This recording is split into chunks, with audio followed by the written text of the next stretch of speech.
إن الحمد لله نحمده ونستعينه ونستغفره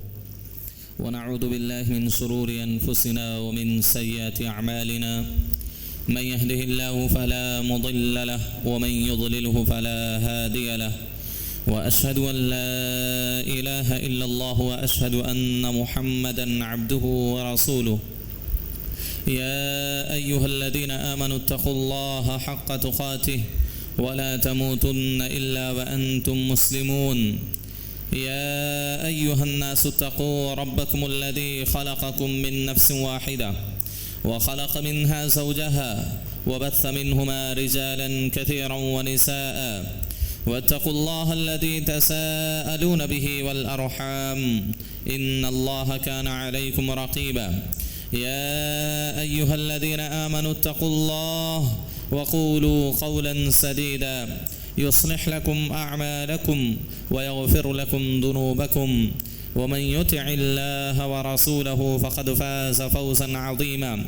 أما بعد فإن خير الحديث كتاب الله وخير الهدي هدي محمد صلى الله عليه وسلم وشر الأمور محدثاتها وكل محدثة بدعة وكل بدعة ضلالة وكل ضلالة في النار فقد قال الله تبارك وتعالى في كلامه الحكيم فمن زحزح عن النار وأدخل الجنة فقد فاز وما الحياة الدنيا إلا متاع الغرور. محترم حاضرین جمعہ،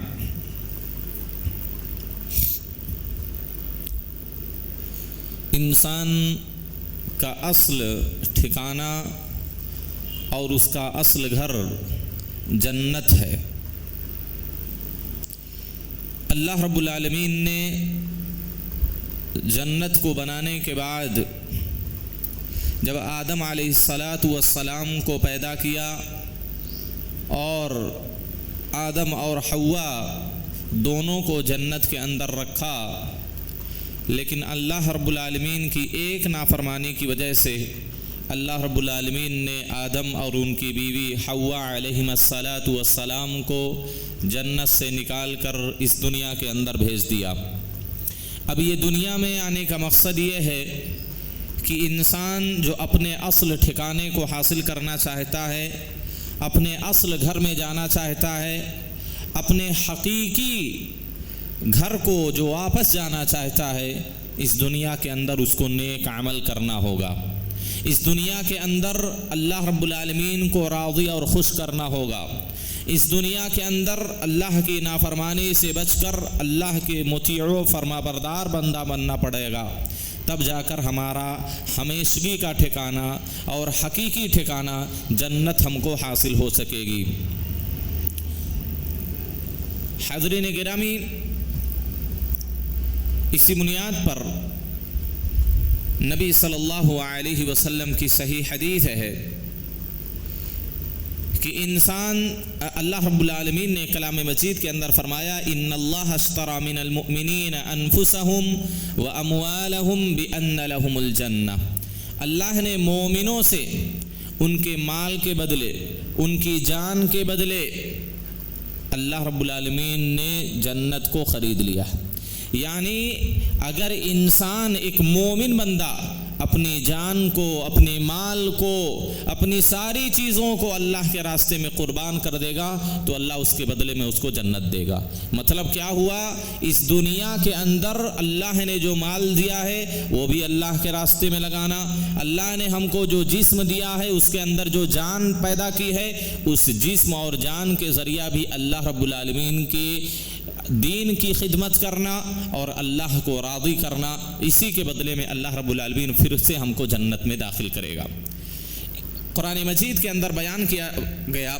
کہ سب سے بڑی ایک مومن کی کامیابی یہ ہے کہ اس کو جہنم سے بچا لیا جائے اور جنت میں داخل کر دیا جائے، یہ سب سے بڑی کامیابی۔ اللہ نے فرمایا فمن زحزح عن النار وادخل الجنۃ فقد فاز، جو انسان جہنم سے بچا لیا گیا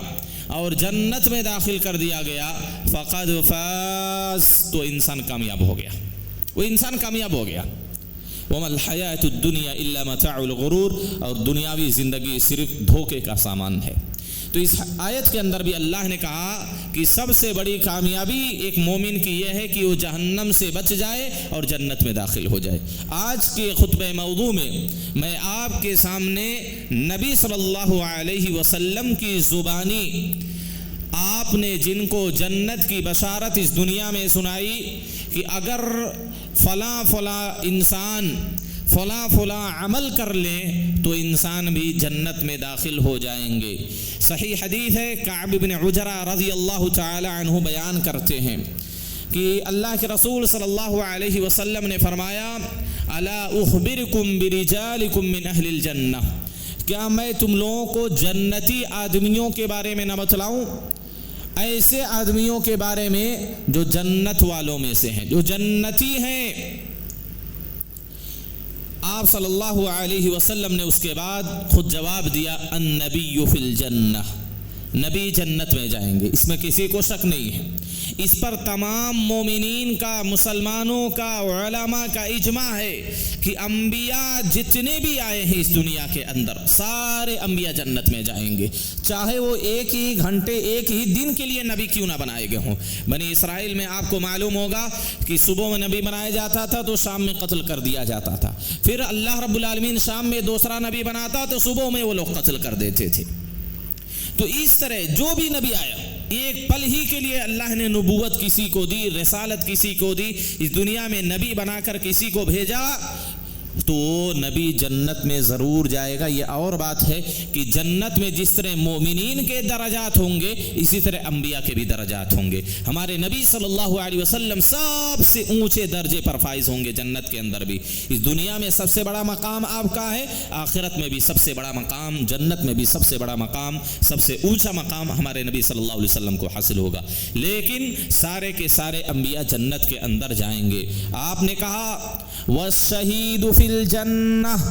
اللہ کے راستے میں، اللہ کی دین کے لیے، اللہ کی خوشنودی کے لیے، اللہ کو راضی کرنے کے لیے، اعلاء کلمت اللہ کے خاطر اپنی جان کسی نے اللہ کے راستے میں گنوا دی تو انسان بھی جنت میں جائے گا۔ اسی کو شہید کہا جاتا ہے۔ یہ نہیں بہادری کے لیے نہیں، نام کمانے کے لیے نہیں، شہرت کمانے کے لیے نہیں، بلکہ اللہ کو خوش کرنے کے لیے، اللہ کے دین کے لیے، اللہ کے دین کو بلند کرنے کے لیے، اللہ کے دین کو عام کرنے کے لیے اگر کسی انسان کی جان اللہ کے راستے میں چلی جائے اس کو شہید کہتے ہیں۔ اور نبی صلی اللہ علیہ وسلم نے کہا والشہید فی الجنہ، شہید بھی جنت کے اندر ہوگا۔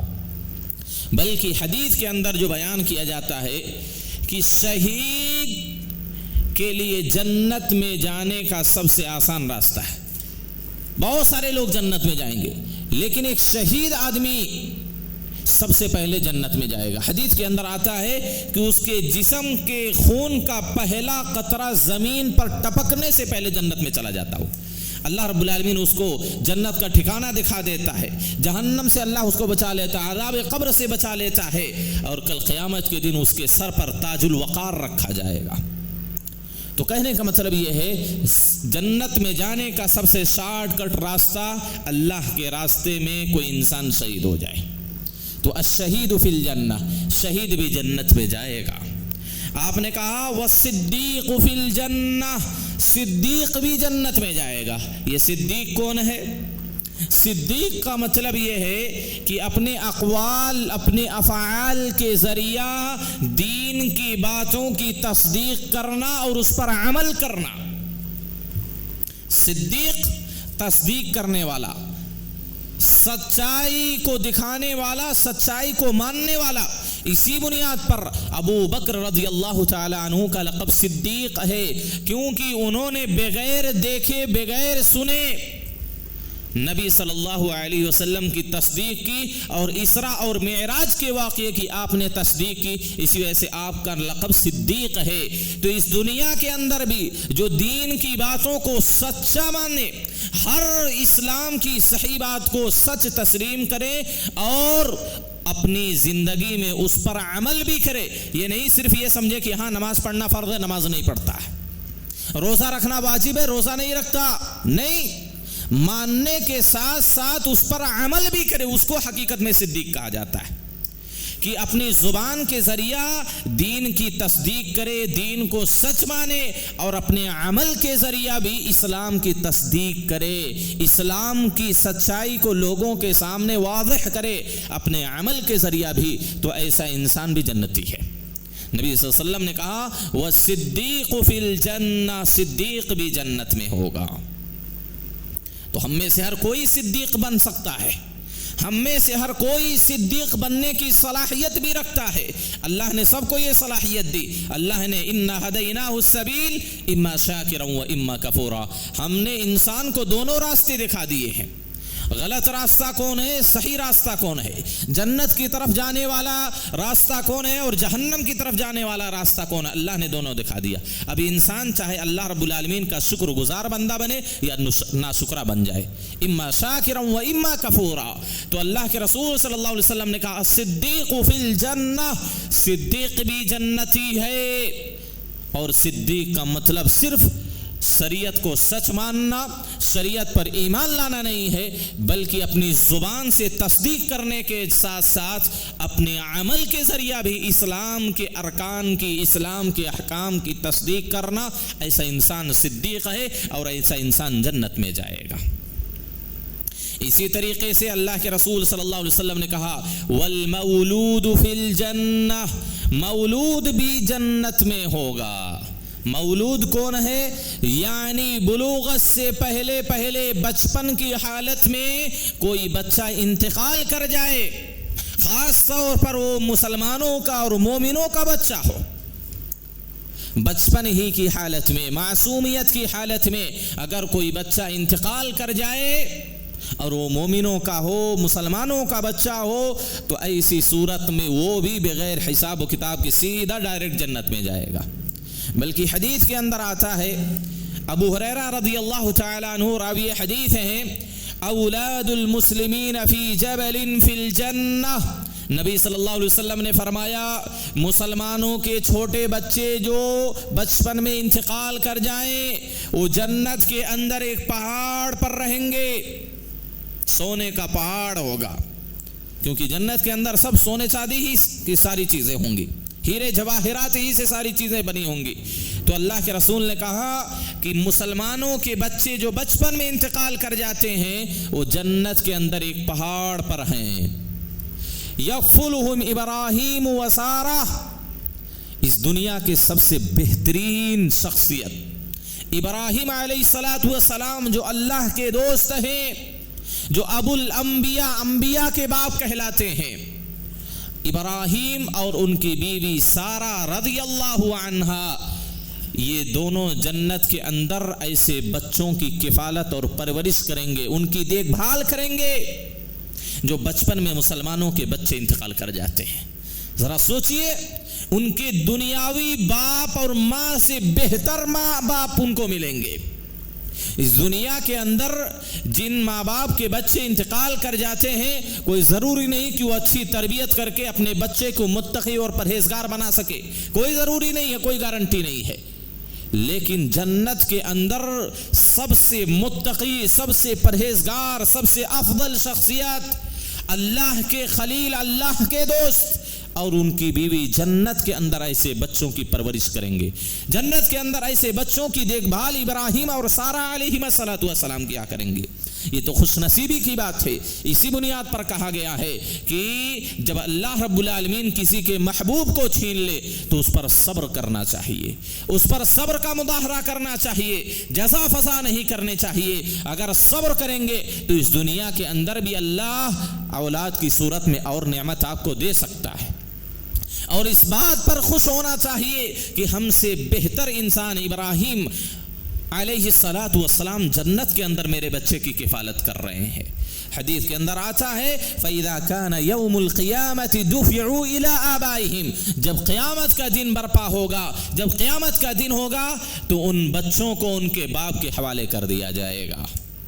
ان چھوٹے بچوں کو جو دنیا میں بچپن میں انتقال کر گئے تھے، ابراہیم علیہ السلام جنت کے اندر اس کی کفالت کریں گے، لیکن قیامت جب قائم ہوگی تو میدان محشر جب قائم ہوگا اس وقت ان کے جو حقیقی باپ ہوں گے ان بچوں کو ان کے باپ کے حوالے کر دیا جائے گا۔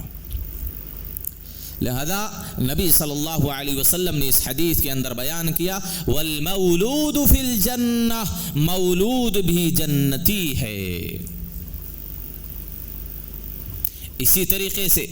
والرجل یزور اخاہ فی ناحیۃ المصر فی اللہ فی الجنہ،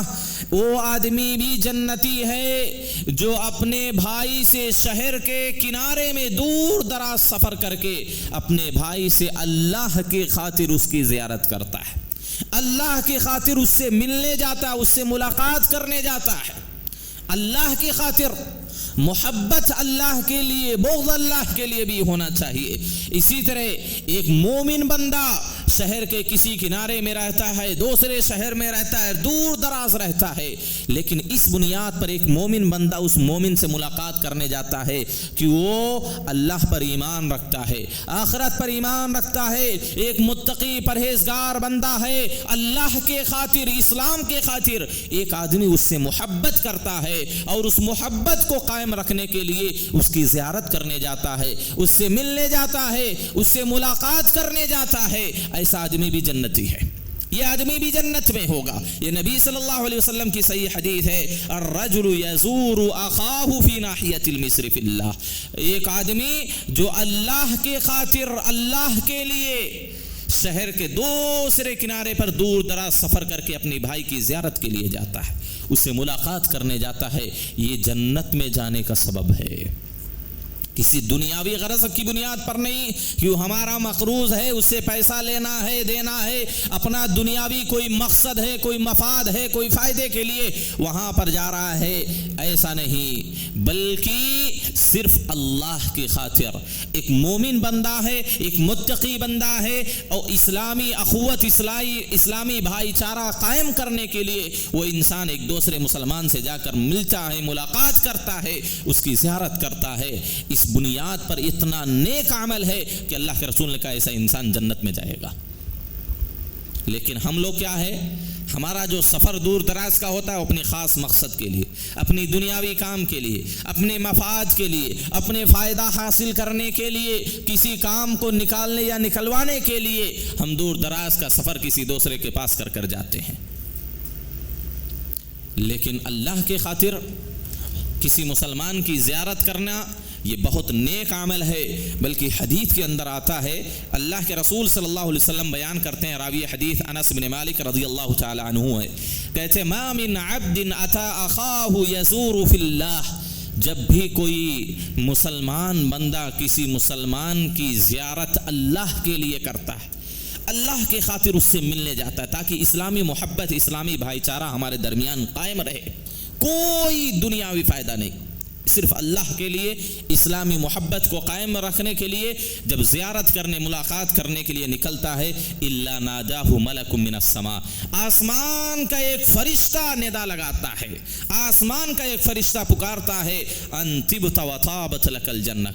کتنی بہترین کام میں تم جا رہے ہو، کتنے اچھے کام کے لیے جا رہے ہو، وطابت لک الجنہ، اور جنت کے اندر تمہارا بہترین ٹھکانہ بنا دیا گیا ہے،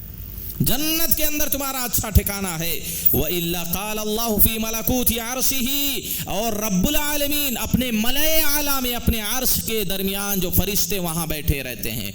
اللہ کے پاس جو بڑے بڑے مکرم فرشتے ہوتے ہیں، ان فرشتوں کے اندر اللہ فخر کے ساتھ کیا کہتا ہے، زار فیہ عبدی زار فیہ، یہ میرا مومن بندہ میرے خاطر ایک مسلمان سے زیارت کرنے جا رہا ہے، ایک مسلمان سے ملنے جا رہا ہے، وعلی قراہ، اس کی مہمان نوازی میرے اوپر واجب ہو گئی ہے۔ اللہ رب العالمین کسی کی میزبانی کرے، اللہ کے ہاں ہم مہمان بنے، کتنی خوش نصیبی کی بات ہے، کتنی خوش بختی کی بات ہے کہ ہم اللہ کے مہمان بنے۔ ایک بڑے M P M L A کے مہمان کوئی بن جاتا ہے تو زندگی بھر اس کو بیان کرتا رہتا ہے، ارے مجھے بلایا تھا مہمان کے طور پر اپنے گھر میں۔ یہاں بادشاہوں کا بادشاہ، بادشاہوں کا بادشاہ ہماری مہمان نوازی کرے گا۔ اگر ہم اللہ کے خاطر مسلمانوں سے محبت قائم کریں، اس سے ملیں جلیں، ان کی زیارت کریں، اگرچہ وہ دور دراز کا سفر کیوں نہ کرنا پڑے، ہم وہ سفر طے کر کے اپنے مسلمان بھائی سے اسلامی محبت کو قائم رکھنے کے لیے، اللہ کی خاطر محبت رکھنے کے لیے اس سے ہم ملنے جاتے ہیں۔ اللہ کہتا میرا بندہ میرے لیے زیارت کیا ہے، میری خوشنودی کے لیے اس سے ملاقات کرنے گیا ہے، وعلی قراہ، اور اس کی مہمان نوازی میرے اوپر واجب ہو گئی ہے، فلم یرضى له بثواب دون الجنہ۔ اللہ مہمان نوازی کیسے کرے گا؟ اللہ کہتا جنت سے کم تر اس کو جزا میں دے ہی نہیں سکتا۔ فلم یرضى، اللہ اپنے آپ کو خوش نہیں کر پاتا ہے بثواب دون الجنہ، جنت سے کم تر ثواب دے کر، یعنی اللہ ایسی مہمان نوازی کر کے خوش ہوگا جب اس کو جنت میں داخل کر دے گا۔ کتنا نیک عمل ہے یہ! نیک عمل اللہ کے خاطر اسلامی بھائی چارہ کو قائم رکھنے کے لیے۔ اسی وجہ سے سفیان ثوری رحم اللہ کہتے تھے اگر مجھے معلوم ہو جائے دنیا کے ایک دوسرے کنارے میں کوئی اہل الحدیث بندہ رہتا ہے تو میں اس سے ملنا چاہوں گا اور اس کو سلام بھیجنا چاہوں گا۔ یہ سلف صالحین اس طرح آپس میں اس طرح اتحاد اور اجتماعیت کے ساتھ رہتے تھے کہ لگتا تھا ہاں یہ اہل السنہ والجماعہ یہی لوگ ہیں، یہی اہل الحدیث ہیں۔ آج ہمارا عمل و کردار سب الگ ہے، ہم اپنے آپ کو اہل الحدیث کہتے ہیں، دینی اعتبار سے نماز روزے کے حساب سے کچھ حد تک ہم اہل الحدیث ہیں، لیکن معاملات میں کیا ہم اہل الحدیث ہیں؟ نہیں ہے۔ معاملات تو ہمارے غیر مسلموں کی طرح ہیں، رہن سہن، کھانا پینا، رہنا سہنا، دوست احباب کیسے ہمارے، کسی کو کچھ نہیں پتا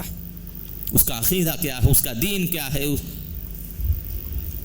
سفیان ثوری کہتے دنیا کے دوسرے کنارے میں اگر میرا بھائی رہتا، اہل الحدیث کوئی رہتا، تو میں اس سے ملنے کی خواہش کروں گا، اس کو سلام بھیجوں گا۔ تو یہ نیک عمل ایسا نیک عمل ہے کہ اللہ رب العالمین بھی جنت سے کم تر پر راضی نہیں ہوگا ایسے بندے کے لیے، یہ جنتی ہے۔ حدیث کے اندر آتا ہے ایسے انسان سے اللہ ٹوٹ کر محبت کرتا ہے، بے تحاشا اللہ رب العالمین ایسے انسان سے محبت کرتا ہے۔ حدیث کے اندر آتا ہے وجبت للمتحابین فیا، میرے خاطر آپس میں محبت کرنے والوں کے لیے میری محبت واجب ہو گئی۔ جو اللہ کے خاطر ایک مومن بندے سے کوئی محبت کرتا ہے، اللہ کہتا اس کے محبت کرنے کی وجہ سے میری خاطر میری محبت اس کے لیے واجب ہو گئی، میں واجبی طور پر اس سے محبت کرتا ہوں۔ حدیث کے اندر والمتجالسین فیا، اور میری خاطر اگر کوئی آپس میں دین کی باتیں، اسلام کی باتیں سننے کے لیے بیٹھتے ہیں، میری محبت اس پر واجب ہو جاتی ہے۔ والمتزاورین فیا، اور میرے خاطر میرے لیے مجھے خوش کرنے کے لیے اگر کوئی اپنے مسلمان بھائی سے ملاقات کرنے کے لیے جاتا ہے، سفر کی صعوبتیں مشقتیں برداشت کرتا ہے، تو اللہ کہتا ایسے لوگوں کے لیے بھی میری محبت واجب ہو گئی۔ اور ظاہر سی بات ہے اگر اللہ کا کوئی محبوب ہو، اللہ کا کوئی پسندیدہ ہو، اللہ جس سے محبت کرے، تو کیا وہ انسان کو اللہ جہنم میں داخل کرے گا؟ نہیں۔ کوئی بھی اپنے محبوب کو کوئی بھی برے کاموں میں اس کو کیا ہے مشغول نہیں کرنا چاہے گا، اس کو تکلیف نہیں دینا چاہے گا جس سے آدمی محبت کرتا ہے۔ تو اللہ جس سے محبت کرے، اور اللہ کی ذات ایک ماں سے بھی کہیں زیادہ محبت کرنے والی اپنے بندوں سے، تو کیا اللہ محبت کرنے کے باوجود بھی اس انسان کو جہنم میں داخل کرے گا؟ نہیں۔ حدیث کے اندر آتا ہے، اللہ کے رسول صلی اللہ علیہ وسلم نے بیان کیا، ذرا اس حدیث پر غور کریں۔ ایک آدمی ایک دوسرے شہر میں اپنے ایک مومن بھائی سے ملاقات کرنے کے لیے جا رہا تھا، تو گویا کہ مسلمانوں کا آپس میں محبت کرنا، محبت کے ساتھ رہنا، دل لگانا، ایک دوسرے سے اسلام کی خاطر، اللہ کے خاطر دوستی رکھنا، یہ اتنا افضل عمل ہے کہ انسان عقیدہ صحیح ہونے کے باوجود جنت میں جا سکتا ہے۔ کتنا نیک عمل ہے آپس میں دل جوڑ کر رہنا، آپس میں ایک دوسرے سے محبت کرنا، ایک دوسرے سے دوستی رکھنا، ایمان کی وجہ سے، اسلام کی بنیاد پر، اللہ کے لیے، دنیاوی مفاد کے لیے نہیں۔ تو کتنا نیک عمل ہے کہ اللہ کے رسول نے کہا ایسا آدمی جنتی ہے، ایسے انسان کو اللہ جنت میں داخل کرے گا، ایسے انسان سے اللہ محبت کرتا ہے۔ حدیث کے اندر آتا ہے ایک آدمی اپنے مسلمان بھائی کی زیارت ایک دوسرے گاؤں میں سفر کر کے ملنے جا رہا تھا. فَأَرْسَلَ اللَّهُ عَلَى مَدْرَجَتِهِ مَلَكًا، اللہ رب العالمین نے اس کے راستے میں ایک فرشتے کو بھیج دیا. جس راستے سے وہ سفر کر کے اپنے مسلمان بھائی سے ملنے جا رہا تھا، کیونکہ اس سے اسلام کی خاطر وہ محبت کرتا تھا، اللہ رب العالمین نے اس کے راستے میں آسمان سے ایک فرشتہ بھیجا. اور جب وہ فرشتہ اس آدمی کے پاس آیا، فرشتہ سوال کرتا ہے کہاں جا رہے ہو تم، کہاں جا رہے ہو، کہاں کا ارادہ ہے؟ اس آدمی نے جواب دیا اريد اخل فی هذه القرية، اس گاؤں میں میرا ایک مسلمان بھائی ہے، میں اس سے ملنے جا رہا ہوں، اس سے ملاقات کرنے جا رہا ہوں. اس فرشتے نے سوال کیا هل لك عليه من نعمة تربها، کیا تم کسی اس کا احسان مند ہو، یعنی اس نے تم پر کوئی احسان کیا، اس احسان کے بدلے میں احسان چکانے کے لیے اس احسان کے تلے آپ دبے ہوئے ہیں، اس کی وجہ سے آپ ملنا چاہ رہے ہیں، اس سے ملاقات کرنے کے جا رہے ہیں، کوئی احسان اس نے تمہارے اوپر کیا ہے؟ انہوں نے کہا نہیں، غیر انی احببتہ فی اللہ، نہیں، میں صرف اس سے اللہ کی خاطر محبت کرتا ہوں، اللہ کے خاطر اس سے دوستی میری ہے، اس بنیاد پر میں اس سے ملنے جا رہا ہوں، میرا کوئی دنیاوی مقصد نہیں، اس نے مجھ پر کوئی احسان نہیں کیا ہے،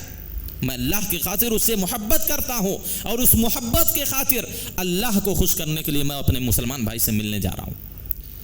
فرشتہ کیا کہتا؟ فإنی رسول اللہ الیک، میں اللہ کی طرف سے بھیجا گیا فرشتہ ہوں،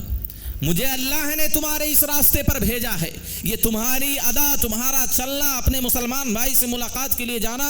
اللہ کو اتنا پسند آیا ہے کہ اللہ نے مجھے یہ پیغام دے کر تمہارے راستے پر بھیجا ہے بِأَنَّ اللَّهَ قَدْ أَحَبَّكَ كَمَا أَحْبَبْتَهُ فِي، کہ اللہ بھی تم سے ویسے ہی محبت کرنے لگا ہے جیسے تم اپنے اس مسلمان بھائی سے محبت کرتے ہو، اللہ بھی تم سے محبت کرنے لگا. کتنا نیک عمل ہے یہ سوچیے. لیکن آج بھائی بھائی کا دشمن بنا ہوا ہے، ایک مسلمان کے دوسرے مسلمان کے تعلق سے اپنے دل میں بغض رکھنا، حسد رکھنا، کینہ کپٹ رکھنا، رنجش، عداوت اور دشمنی اپنے دلوں میں رکھنا. ذرا سوچئے کتنا اللہ کو ناراض کرنے والا یہ عمل ہے، کتنا اللہ رب العالمین کو ناخوش کرنے والا یہ عمل ہے کہ ایک مسلمان سے کوئی مسلمان دشمنی رکھے، اپنی ذاتی مفاد کی بنیاد پر، دنیاوی غرض و غایت اور مقصد کی بنیاد پر، صرف دنیا کی وجہ سے ایک مسلمان دوسرے مسلمان سے دشمنی رکھے، دنیا کی خاطر ایک مسلمان دوسرے مسلمان سے حسد کرے، دنیا کی خاطر ایک مسلمان دوسرے مسلمان سے بغض اور حسد کرے. کتنا اللہ کو ناراض کرنے والا عمل ہے کہ ایسے انسان کے متعلق اللہ رب العالمین کہتا ہے کہ اللہ کے رسول فرماتے ہیں اللہ ایسے لوگوں کی مغفرت ہی نہیں کرتا. اللہ دلوں کو دیکھتا ہے، کس کا دل پاک صاف ہے. ان اللہ لا ينظر الى صورکم ولا الى اموالکم، اللہ تمہاری خوبصورتی کو نہیں دیکھتا کون کتنا خوبصورت ہے. اللہ خوبصورتی دیکھ کر کسی کو پسند نہیں کرتا، محبت نہیں کرتا. اللہ مال بھی نہیں دیکھتا کہ وہ آدمی کتنا مالدار ہے، کتنا مال والا ہے. ولكن ينظر الى قلوبکم، اللہ تمہارے دلوں کو دیکھتا ہے.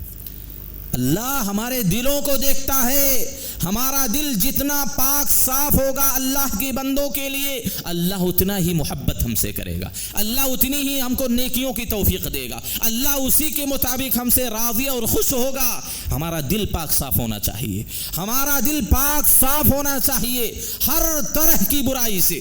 کبر سے، گھمنڈ سے، حسد سے، دشمنی سے، بغض سے، ان ساری شرک کی برائیوں سے، کفر و نفاق کی برائیوں سے، ان ساری چیزوں سے ہمارا دل جتنا پاک صاف ہوگا اللہ اتنا ہی ہم سے محبت کرے گا، اللہ اتنا ہی ہم سے خوش ہوگا، اللہ اتنا ہی ہم کو نیکیوں کی توفیق دے گا. تو جس طرح اللہ کی خاطر محبت کرنا، اپنے دلوں میں مسلمانوں کی محبت کو جگہ دینا، اپنے مسلمان بھائیوں سے دوستی قائم کرنا جس طرح نیک عمل ہے، اسی طرح مسلمانوں سے دنیا کی خاطر بغض اور دشمنی رکھنا اتنا ہی مبغوض اور ناپسندیدہ عمل اللہ کی نگاہ میں ہے. تو اللہ رب العالمین نے کیا، اللہ کے رسول صلی اللہ علیہ وسلم نے کہا کہ اس فرشتے نے کہا کہ اللہ نے مجھے پیغام دے کر تمہارے راستے پر بھیجا ہے کہ جس طرح تم اپنے مسلمان بھائی سے محبت کرتے ہو اسی طرح اللہ بھی تم سے محبت کرتا ہے.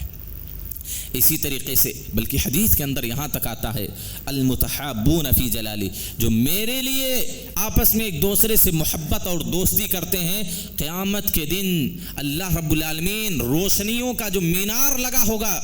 اللہ کے بغل میں یہ ایسے لوگ بیٹھیں گے، انبیاء اور شہداء بھی ان پر رشک کریں گے کہ آخر دنیا میں کون سا نیک عمل کرتے تھے کہ اللہ کے بغل میں یہ لوگ بیٹھے ہوئے ہیں۔ انبیاء بھی رشک کریں گے، شہداء بھی رشک کریں گے۔ اس کا یہ مطلب نہیں انبیاء سے بڑا درجہ ان کا ہوگا، نہیں، یہاں بتلانا مقصود یہ ہے کہ اتنا افضل اور نیک عمل ہے، اجر و ثواب اتنا زیادہ ہے اس نیک عمل کا کہ کل قیامت کے دن جب ممبر لگیں گے، روشنیوں کے ممبر،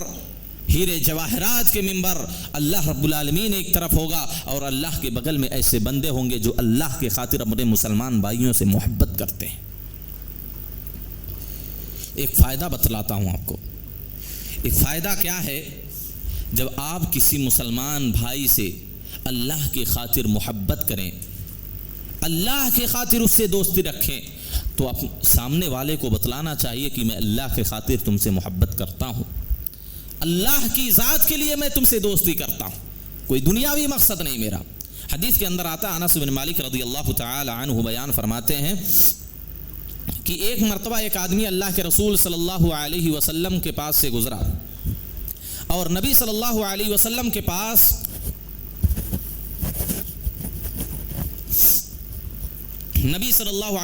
کے پاس کئی صحابہ بیٹھے ہوئے تھے۔ ان میں سے ایک آدمی نے کہا کہ میں اس آدمی سے اللہ کے خاطر محبت کرتا ہوں۔ نبی صلی اللہ علیہ وسلم نے کہا اعلمتہ، کیا تم نے اس کو بتلایا ہے کہ تم اس سے اللہ کی خاطر محبت کرتے ہو؟ اس صحابی نے کہا نہیں، اللہ کے رسول نہیں بتلایا۔ آپ نے کہا قوم الیہ فعلموا، جاؤ اس صحابی کو بتلاؤ، اس آدمی کو بتلاؤ کہ میں تم سے اللہ کی خاطر محبت کرتا ہوں۔ وہ آدمی گیا، اس سے بتلایا کہ میں اللہ کی خاطر تم سے محبت کرتا ہوں۔ تو اس آدمی نے کہا کہ جس طرح تم مجھ سے محبت کرتے ہو میں بھی تم سے محبت کرتا ہوں۔ یہ پوری بات آ کر جب اس صحابی نے اللہ کے رسول صلی اللہ علیہ وسلم کو بتلایا کہ اللہ کے رسول اس طرح اس نے کہا ہے، آپ نے کہا انت مع من احببت، تم کل قیامت کے دن اس شخص کے ساتھ ہوگے جن سے تم محبت کرتے ہو۔ وَلَكَ مَا احتبست، اور اگر تم اس سے ثواب کی امید بھی رکھو تو اللہ رب العالمین اجر و ثواب بھی دے گا۔ تو کل قیامت کے دن جو انسان جس سے محبت کرتا ہے اسی کے ساتھ اس کو اٹھایا جائے گا۔ اگر کوئی کسی ایکٹر، کوئی کھلاڑی سے، کسی ناچنے گانے والوں سے محبت کرتا ہے، کسی نیتا سے اس کی محبت ہے، دلی محبت، ایسے لوگوں کے ساتھ ان کو اٹھایا جائے گا۔ اگر کسی کو ہمارے نبی سے محبت ہے، صحابہ سے محبت ہے، ہمارے ائمہ محدثین بزرگان دین سے محبت ہے تو ان کے ساتھ ان کو اٹھایا جائے گا۔ انت مع من احببت، تم اس شخص کے ساتھ قیامت کے دن اٹھائے جاؤ گے جس سے تم محبت کرتے ہو۔ تو اس کو بتلانا چاہیے کہ میں اللہ کی خاطر تم سے محبت کرتا ہوں، تم سے دوستی کرتا ہوں۔ اسی وجہ سے محمد بن المنکدر سے جب سوال کیا گیا اس دنیا کے اندر اب کون سی لذت باقی رہے گی، حالانکہ یہ تابعین ہیں، اس دور کے نبی کے زمانے کے قریب کے لوگ ہیں، کہا اس دنیا میں اب کون سی لذت اور خوشی باقی رہ گئی ہے؟ تو انہوں نے کہا التقاء الاخوان، اپنے مسلمان بھائیوں سے ملاقات کرنا اور ان کو خوش کرنا، اپنے مسلمان بھائیوں سے ملاقات کرنا اور ان کو خوش کرنا۔ دنیا میں صرف یہی ایک لذت باقی رہ گئی بس، ورنہ دنیا میں کوئی لذت نہیں۔ یہ ہمارے سلف کا نظریہ تھا، یہ ہمارے سلف اس طرح سوچتے تھے اپنے مسلمان بھائیوں کے متعلق۔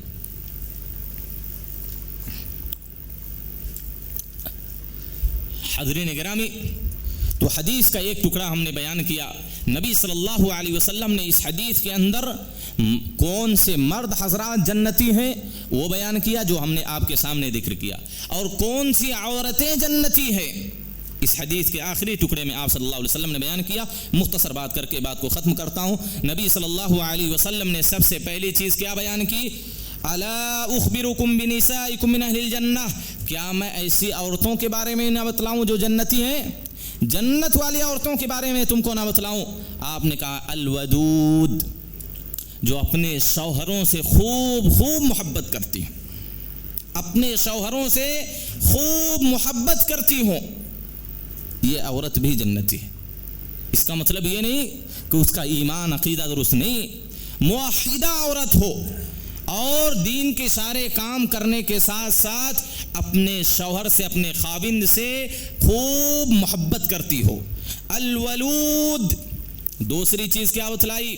الولود، جس کے ہاں زیادہ بچے پیدا ہوتے ہوں، کیونکہ نبی صلی اللہ علیہ وسلم نے کیا کہا؟ تزوجوا الودود الولود، تم محبت کرنے والی، زیادہ بچہ دینے والی عورتوں سے شادی کرو، فإنی مکاثر بکم الامم، کیونکہ میں کل قیامت کے دن اپنی کیا ہے مسلمانوں کی کثرت کی وجہ سے فخر کروں گا۔ تو نبی کی امتی جتنا زیادہ ہوں گے، ہر نبی اپنی امتیوں کے حساب سے فخر کریں گے۔ جب نبی کی ہماری امت سب سے زیادہ ہوگی تو ہمارے نبی کو سب سے زیادہ فخر ہوگا، اپنی امت پر فخر کریں گے۔ تو الودود، خوب اپنے شوہروں کو چاہنے والی، ان سے محبت کرنے والی، اولادیں جننے والی، الاعود التي اذا ظلمت، اور اپنے شوہروں کو ہمیشہ فائدہ پہنچانے والی، جب بھی اس پر ظلم کیا جائے، شوہر کبھی غصہ اس پر ظاہر کرے یا شوہر اس پر ظلم کرے، اس کا نان و نفقہ نہ اٹھائے، اس کا خرچہ نہ برداشت کرے، یا کسی بھی اعتبار سے شوہر اپنی بیوی کے ساتھ ظلم کرے، اس کو مارے پیٹے، اچھے سے بات نہ کرے، صحیح طور پر اس کا نان و نفقہ برداشت نہ کرے، اس پر ظلم کرے،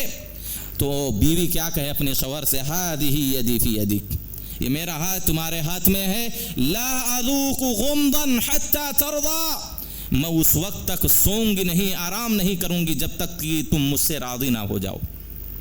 دیکھیے ایک شوہر بیوی پر ظلم بھی کر رہا ہے، لیکن بیوی کیا کہتی ہے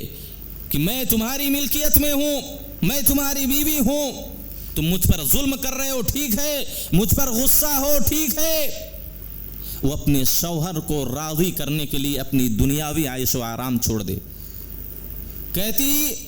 کہ میں اس وقت تک آرام نہیں کروں گی، سوؤں گی نہیں، زیب و زینت اختیار نہیں کروں گی جب تک کہ تم اپنا غصہ ختم نہ کر دو، مجھ سے راضی نہ ہو جاؤ، مجھ سے خوش نہ ہو جاؤ، تب تک میں آرام نہیں کروں گی۔ گویا کہ بیوی اپنے آپ کو شوہر کے حوالے مطلق طور پر کر دے۔ تو ایسی جو بیویاں ہوں گی، یہ جو صفات ہم نے بیان کی ہے، یہ صفات کسی عورت کے اندر پائی گئی اور موحدہ ہو، اسلام کے مطابق زندگی گزارنے والی ہو، تو ایسی عورت کو بھی اللہ کے رسول صلی اللہ علیہ وسلم نے کہا یہ بھی جنتی ہے۔ تو یہ چند حضرات کا میں نے آپ کے سامنے ذکر کیا کہ یہ لوگ اگر ایمان اور توحید کے ساتھ ساتھ اس دنیا سے رخصت ہو جائیں تو نبی صلی اللہ علیہ وسلم کے قول کے مطابق یہ لوگ جنتی ہیں۔ اللہ رب العالمین سے دعا ہے کہ اللہ رب العالمین بھی ہمیں ان تمام خوش نصیب لوگوں میں بھی شامل کرے جن کا ذکر اللہ کے رسول صلی اللہ علیہ وسلم نے اس حدیث کے اندر کیا ہے۔ اللہ رب العالمین ہم تمام لوگوں کو جنت الفردوس میں اعلیٰ سے اعلیٰ مقام عطا فرمائے، اور ہم تمام مسلمانوں کو اللہ رب العالمین جہنم سے، عذاب قبر سے ہماری حفاظت فرمائے۔ اللہ رب العالمین جب تک زندگی دے کتاب و سنت کے مطابق زندگی گزارنے کی توفیق دے، جب خاتمہ ہو تو خاتمہ بالخیر عطا فرمائے۔ آمین وآخر دعوانا الحمد للہ رب العالمین۔ اقول قولی ھذا استغفر اللہ لی ولکم ولسائر المسلمین۔